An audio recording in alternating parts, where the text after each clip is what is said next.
एकनाथ शिंदे मुख्यमंत्री होते आणि एकूणच ह्या आंदोलनाच्या मागण्यांना जशी धार होती, तसंच प्रशासनाने देखील त्याची दखल घेतली आणि शिंदे समिती असेल किंवा एकूण प्रश्नाच्या अनुषंगाने हालचाली झाल्यात.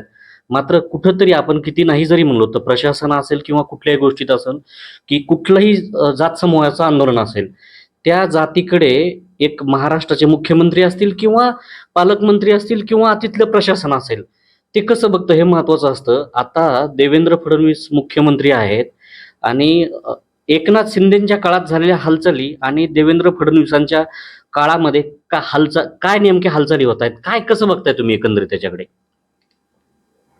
मी समाजाचं एक जबाबदारीनं काम करतोय. त्याच्यामुळं मला माहित आहे कधी मागं सरकायचं, कधी नाही सरकायचं, किती संयमानं घ्यायचं. त्यामुळं मी 29 ऑगस्टपर्यंत काही शब्द बोलणार नाही.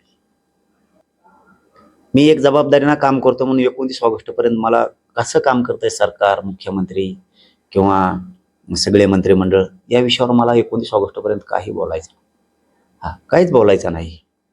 29 जूनला म्हणजे ह्या 5-6 दिवसात ह्या रविवारी येत्या मराठ्यांची काय लाट आणि ट्रेलर काय असतो ना ते तुम्हाला दिसणार आहे आणि पिक्चर काय असतो ते नंतर बघू.